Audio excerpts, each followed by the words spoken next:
hiya, babe. Say, how about... Ouch! Does that answer your question, buddy? The Adventures of Maisie, starring Ann Southern.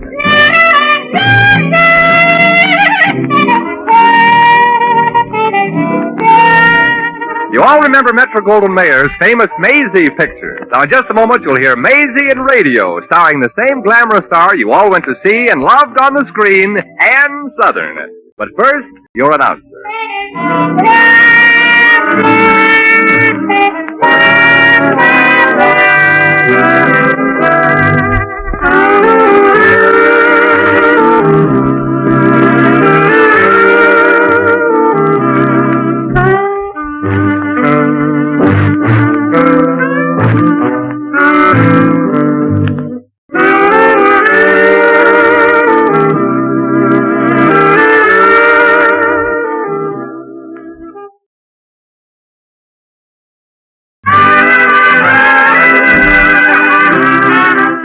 And now here's Ann Southern as Maisie. Yep, I'm Maisie, like the man said. Maisie Revere, a hard-working girl whose hardest work is finding work. But luckily I landed a job last week. Sales girl in one of the town's swankiest department stores. I've only been working at the store for 7 days. And so far I've had a perfect record. I've been late coming to work every day. Oh, well, I'm sure I'll be able to get there on time as soon as I get enough money to take my alarm clock out of house.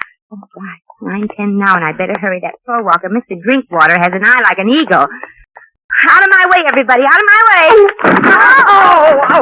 Oh, I'm terribly sorry. Well, heavens to Betsy. Don't just stand there and gape, you silly you. Oh, help me up. Oh, I'm sorry, Mr. Drinkwater. There. Oh. What's the matter, Mr. Drinkwater? Did you break a leg or an arm? Oh, more horrible than that. My carnation. It's in shreds. Oh, and without one in your buttonhole, you're practically a civilian, aren't you? Miss Revere. Well, I'll tell you what, Mr. Drinkwater. Buy yourself another carnation and take it out of my salary. Your salary? Oh, there ain't that much left in it? Hardly, Miss Revere. In the short period of time you've been with our organization, you have been a regular butterfinger. Oh. Every department to which you've been transferred, you've managed to break something. Well, it won't happen again, Mr. Drinkwater. It had better not, Miss Revere. We can't afford to fire you because you're so much in our debt.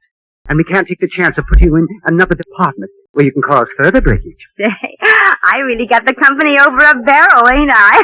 And I hate to burst your beautiful bubble, Your Majesty. Yeah. But unfortunately, we have conjured up a way to avail ourselves of your services.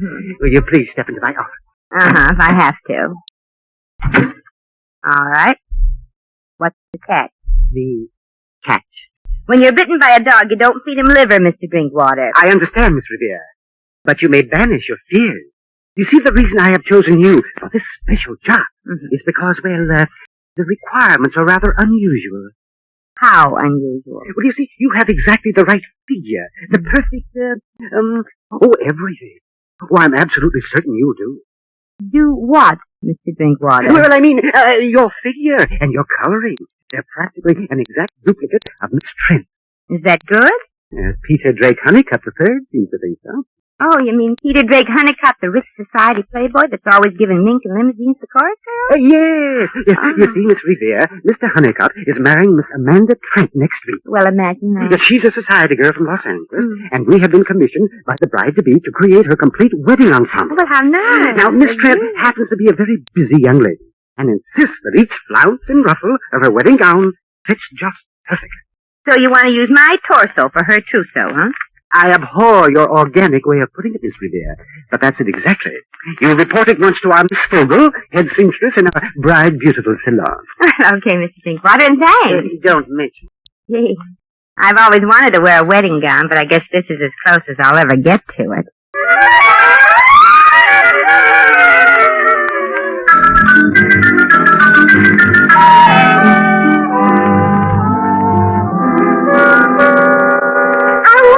Oh, I'm terribly sorry, Maisie. Did I stick you again? Yes, Miss Fogel. Shall we try our darndest from now on to get this fitting finished with just every other pin in my epidermis? Oh, I can't help it, Maisie. I'm so nervous. Oh. Miss Trent's wedding is just a week off, and this wedding gown has to be just perfect. She has a terrible temper. And if every stitch isn't just right, she'll raise the roof, and I'll be fired, and I've got an old mother to support. Jobs aren't easy to get. Ah, forget it, kid. I know how much this means to you, and the pins don't really bother me. Some of them are stuck in very deep, you know. Ow! There you are, Maisie. Finished. Now turn around slowly. All right. Oh, Maisie. You know, you'd make a beautiful bride. Really? You know, I'm thinking of getting married. You are, Maisie? When? Constantly. Oh. There. That's better. Now walk like you're coming down the church aisle. Sure. You know, when I was on the stage, I had rich millionaires like Peter Drake, Honeycutt, Dooley about me, too. But I kept saying to myself, Maisie, you don't want to marry for money. You want to marry for love. Uh-huh. And if you say that to yourself long enough, after a while you get to believe it. Yeah. I guess you do. Now turn around and come towards me, Maisie, please. Sure. Then I'd say to myself, maybe rich people are as nice as poor people. After all, what are rich people? Just poor people with money. You know, I've met some nice rich people. They're not all like that, Miss Trent. Maisie, don't you think that neckline is a little too staring? Oh, not to me, honey. But after all, I'm not Amanda Trent. Well, you could have fooled me, Maisie. When you came in for the fittings this morning, I almost called you Miss Trent. You mean I look like her? Enough to be a twin. Oh. Wait, I'll show you. There's a picture of Miss Trent in the society column of today's paper. Oh, here she is, Maisie. Gosh, she sure looks like you. Yeah, let me see. Well, she certainly should look like me. That is Daisy Revere. You mean your sister? I mean, in vaudeville, I had a song, dance, and witty patter act called the Revere Sisters. The original Daisy got married, so I teamed up with this Tilly Floor. Tilly Floor? Yeah, that was this Daisy's name before she became Daisy Revere, before she became Amanda Trent, and before she became a society girl from Los Angeles. Now she's going to be Mrs. Peter Drake Honeycutt. Gee, she's sure been called a lot of names. Yeah, and if I know Daisy, she deserves every name she's been called. You don't like her, then? Like I like snakes, honey. That two-time and tenured soprano ran out in the act in Toledo and took my entire wardrobe with her. Gosh, that sure was a pretty dress. Are we decent, girls? Some of us are, some of us ain't. Oh, I just cannot wait to feast my eyes. Oh, it's poetry, Miss Hope. It's sheer poetry. Oh, thank you, Mr. Drinkwater. Well, Miss Fogle did it all by herself, Mr. Drinkwater. Don't you think she deserves a raise? A raise? You don't think? Miss Trent is waiting in the lounge to see her wedding gown, Miss Revere. And I'm just certain her eyes will burst out of her head when she sees you. You ain't just beating your chops, mister. What was that, Miss Revere? She said she couldn't beat this gown if she went to other shops. No, I didn't. I was just going to tell her. By the way, Mr. Drinkwater, have you noticed the striking resemblance between Miss Revere and Miss Trent? Why, yes. The resemblance to Miss Trent is remarkable. Oh, it's nothing. Yes, it's remarkable indeed, Miss Revere. Why, you could be taken for sisters. No, thanks, Mr. Drinkwater. I was already taken by her once, in Toledo. Maisie, Miss Trent is waiting. You'd better get... You know Miss Trent, Miss Revere? Like a book, Mr. Drinkwater, like a book. And I'm just dying to meet the little louse. Maisie. Los Angeles debutante again. What is a relief, Miss Fogle? That Maisie and Miss Trent know each other. She might not be so difficult with a friend. Oh, yes. Now, Miss Revere, perhaps you'd better model a gown for Miss Trent alone in the customer's booth. Oh, she has a fiery temper, you know. Simply detests the thing. Simply detests them. Yeah, she always was the detestable type. Oh, yes. Now, you go right ahead and get on the good side of it. Well, it won't be easy. What makes you say that? I don't think she has a good side.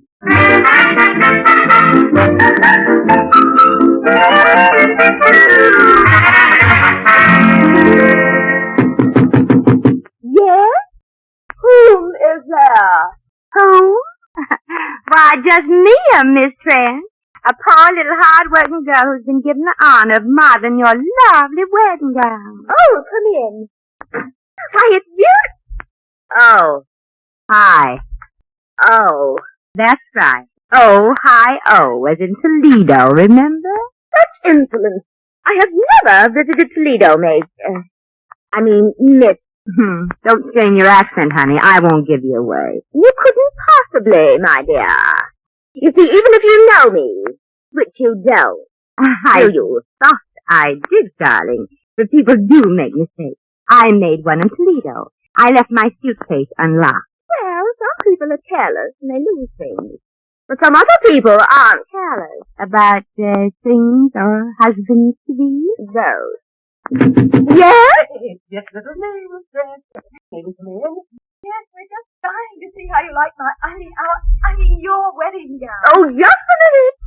Stop modeling, Maisie. That's what you're being paid for. Oh, certainly, Your Highness. And may I wish you and your sucker-to-be a long life. I know being married to you, it may not be a long life for the husband, but it'll certainly seem like it to him. Now, just a minute, you silly. Mrs. Drinkwater, I demand that you discharge this peasant immediately. Yes, but Miss Trent, you can't do that to her, Miss Fool. Just for opening your big trap, you little dried-up old mouse. You're through, too. Mr. Drinkwater. Yes, Miss Ray, anything you say. Now, wait a minute, Tilly. You can't do that to Miss Fogle. Another word and I shall cancel my entire trousseau. As a matter of fact, I'm going elsewhere to have it made. Miss Trent, now wait, but don't. Oh, Mother told me there'd be days like that. Oh, Miss Trent, wait. We have other seamstresses. Oh, Maisie. Yeah, I know. Looks like we're both out of a job. Oh, I'm used to it, honey. It's you've got a mother to support. Now, look, I made you lose this job, and I'm going to get it back for you. You are? How? How? How? Well, there's only one way to do it. One way? What's that? I don't know. I haven't thought of it yet.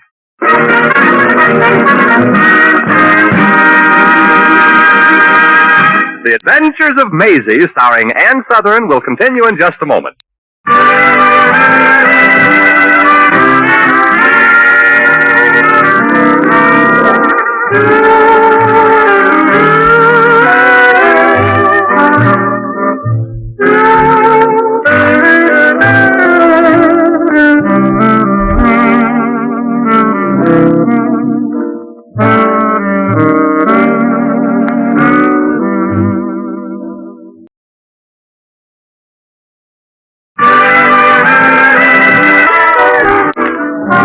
Now back to Maisie. Gee, it's sure nice of you, Tommy, driving me home in your truck. I don't know how to thank you. Oh, there are ways. Oh? How far do you go, Maisie? Just as far as thank you. And you might as well use both hands on the wheel. Okay, gorgeous. No harm trying, I always say. What do you always say? I always say keep your eyes on the road. The Bonton department store wouldn't like you to smash one of the snazziest delivery trucks just to save car fare for an ex-employee. Well, let 'em not like it. They only own truck driver Tommy Wilson from 9 to 12 and from 1 to 5:30. Before, between, and after, Thomas J. Wilson belongs to the theater. Only the American theater hasn't found it out yet. Oh, don't you worry, Tommy. You just keep on with that little amateur group of yours. Get yourself lots of experience. Well, nobody can say I'm not getting experience with my little theater group. I've played everything from a banker to a Texas oil millionaire. So is Daisy. Oh, forget about what that rip did to you, Maisie. You'll get another job. Yeah, but what about poor Miss Fogle with an old mother to support? Oh, that Daisy. I'm so mad I'd like to pull that blonde hair out of her head by its black roots. Oh, forgot Tommy, that little dog and that man, too! Oh, that crazy jerk! Is he... Are they... Did you... No, Maisie, you can open your eyes now. He saved the dog? Yeah, what a flying tackle, right from the curb. What's the matter, hero? Don't you like living? Not particularly, darling. Darling. Now, don't get wolfy, bub.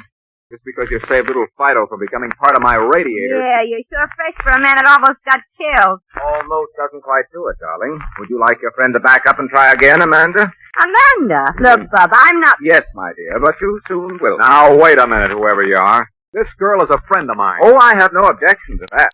Well, that's darn sweet of you. You may have all the, friends you want, darling, but I insist that you postpone your amorous meanderings until you're Mrs. Peter Drake Hunnigan. The third? No, the ex. You're the fella she's gonna marry? Yes. But have no fears, my friend. All I ask is that you exercise a little, restraint.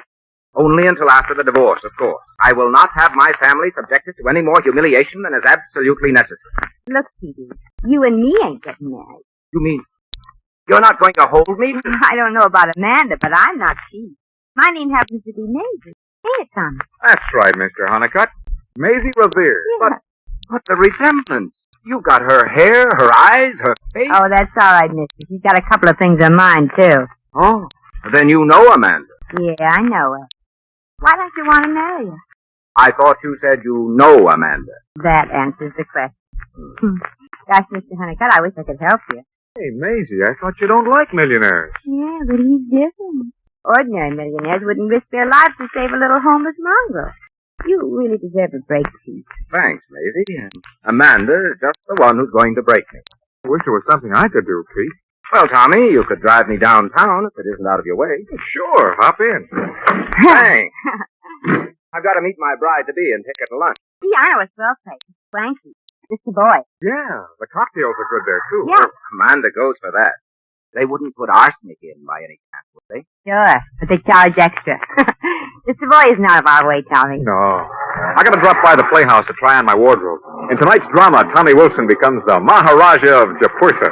Tommy's an actor, you know. An actor? Mm-hmm. But this truck... Oh, I just drive this for fun. For fun? Yeah, I get a big kick out of eating. Oh, I see. And you, Maisie, what do you do? Oh, me? I'm retired. I have a private income. Private income? Yep. Every week my solicitors hand me an unemployment check. Oh, oh, no job. No, your fiancé just unjobbed me. Well, perhaps I could help. Of course, I don't know how you feel about accepting help from a stranger. We wouldn't think of it, friend. Well, I do have some rather close acquaintances in the business world. Maisie, how much would you work for? Yes. And Tommy, one of my best friends is a theatrical producer. And I'm almost certain... Would you care to put that in writing? Frankly, no.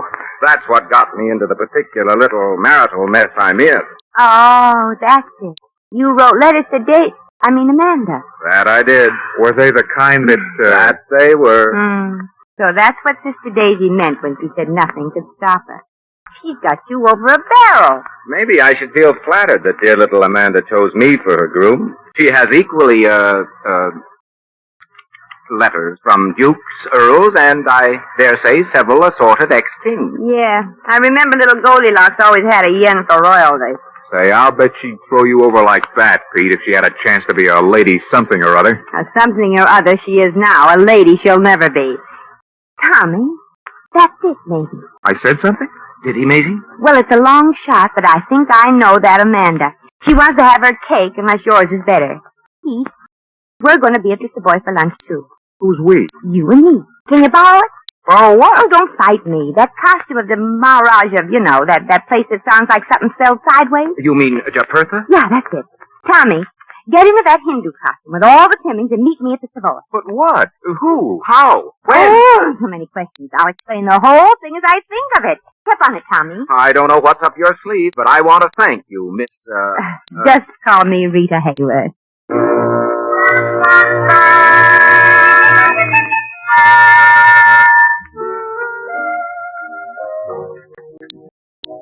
Is Madame ready to order her lunch now? Oh, quite. I'll have some of this Chili Jubilee, crepe Suzette, bisque poltrone, and a little Neapolitan. Madame wants 4 desserts. Why not? Maharaja can afford it. Can't you, Maha? Aha. Ah. Very well. And what will His Highness have? Jonto Luku Jabadisu Elewandu Ijara Anto. Yes, Your Highness. Well, he's gone, Maisie. Have they noticed us yet? No. Amanda and Pete are too busy sneering at each other to look around. Hey, this is serious business, Maisie. What are you giggling at? Back a little, Tommy. That feather in your turban is tickling my nose. Tommy, quick. Quick what? Amanda's looking over here. She's just seen it. Make with some dialogue. She's supposed to think we're all wrapped up in each other. Yeah, but what'll I say? Oh, it makes no difference. As long as it looks like you're being very attentive. Come on, say something, anything. Okay. Maisie. Yes, Maha. A, B, C, D, E, F, G. Oh, Your Highness, you're so romantic. H-I-J-K-L-M-N-O. Keep going, Tommy. She's looking at it. Good. My darling. R-S-T-U. My Raja, U-V-W. Possible, Peter. What doesn't seem possible, my little vulture? That Indian prince or something. seem so vitally wrapped up in the conversation of that girl over there. Perhaps it's love, my dear. Love. You've heard of the word, Amanda. Some people use that as an excuse to get married. Vulgar, isn't it? Be as vitriolic as you like, Mr. Moneybags. Remember, I still have the letters. Right here, next to my heart. What heart? Oh, I don't know. I imagine I could be quite warm and vibrant for the right man. Like, for instance, the Maharaja of Japurtha there? You mean that girl is latched onto a real Maharaja? One of the richest potentates in India, reputed to be worth some 300 or 400 million. 3 or 400? I'll be back, Peter. I hope not, darling. Not more than I, darling. Going to powder my nose. It was shy. There she goes, Tommy. Heading for the powder room. I'm going to powder my nose, too. But I don't see how you... Wish me luck, Tommy. You need luck to powder your nose? Oh, never mind. Don't go away now, Ma. But, Maisie, my delivery truck. I've got a job to Well, do. so have I. And this is one kind of work I really love.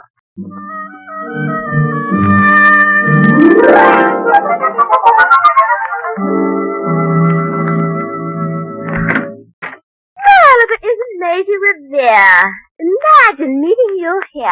Oh, why, Tilly. I mean, Daisy. I mean, Amanda. Imagine finding all 3 of you here in the powder room. Oh, darn, I forgot my compact. Here, darling. Use mine. Well, thanks. I'm so sorry about making you lose your job, Maisie, darling. But you seem to be doing all right without it. Oh, you've seen Ugg. Ugg. Yeah, that's Indian for Maharaja. Nice little compact this, honey. My fiancé gave it to me. You may have it if you like. Oh, well, no thanks. My fiancé, the Maharaja, doesn't like me to accept diamonds and stuff like that from anybody but him. He gives you these things often? Oh, we'd better or else. Or else? You mean you've got him trained? No, just worried. Smarter than I thought, Maisie, honey. Well, I had a good teacher, honey. It was from you I learned that the pen is mightier than the sword, remember? Letters, May? Yes, days. Perfumed ones, too. Here, smell. Oh, sure smells expensive. I envy you, honey. What for? You've got expensive letters, too, written in English. And that Peter Honeycutt. Yum. That Maharaja of yours ain't no William Bendix. Yeah. But he insists we live in India, in one of his palaces. One of them. You drive a Cadillac and for me, an elephant. Oh, gosh, that sure is romantic. I love elephants. You get a better trade-in on a Cadillac. You ain't got no kick coming, Maisie. I'd change places with you like that. We could. Oh, we couldn't do that. Could we? Well, no, we couldn't. I guess. No, we couldn't, I guess. Just stuck with that 300 million in romantic, mysterious India. May. Yeah. You know, we've got a lot in common. Mm-hmm. We both look enough alike to be taken for twins. Yeah. And if I dressed like you and you dressed like me, nobody would know the difference, especially our fiancés. And even if they smelled a rat like us, they'd have to go through with the marriage. Or be disgraced. Because your letters from the Maharaja. And yours from the Playboy. Wouldn't look nice in print. And you'd wind up with Elephant Boy. And you'd get Cadillac Mode. Yeah. Nasty little connivers, ain't we? But I'll say in love and war. Here's your letters, Mrs. Peter Drake's Honeycutt. And here's yours, Mrs. Maha. I'll never forget you. I'll bet you won't, honey. I'll bet you won't.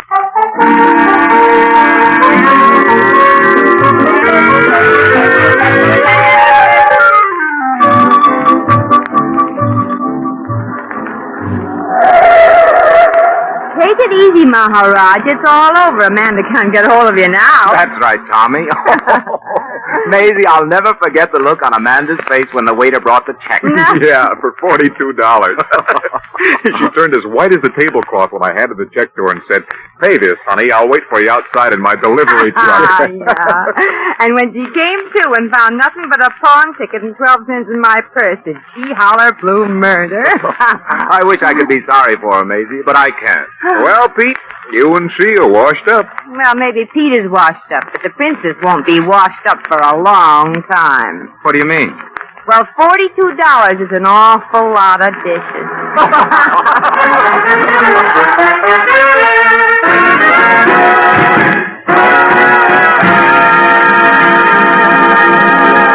In just a moment, we shall return to the adventures of Maisie. Meanwhile, a word from your announcer.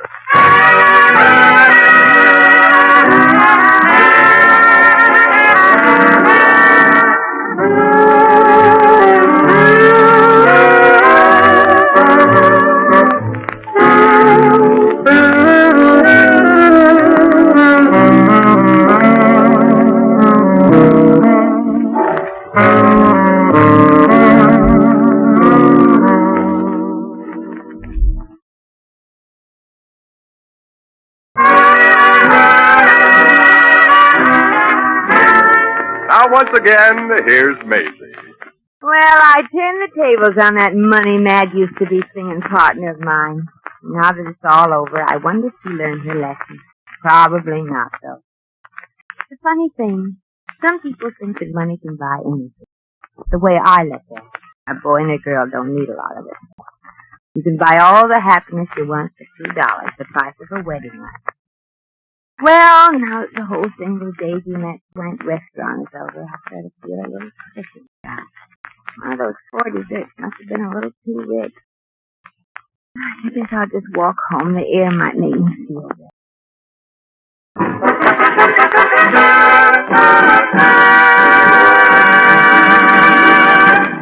You have just heard The Adventures of Maisie, starring Ann Southern.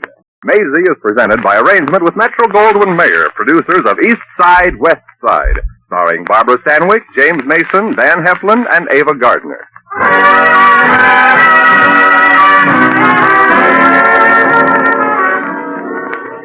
The Maisie program was written by Arthur Phillips. Original music was composed and conducted by Harry Zimmerman. Supporting Miss Southern were Donald Woods, Lorene Tuttle, Howard McNear, Byron Kane, and Maya Gregory.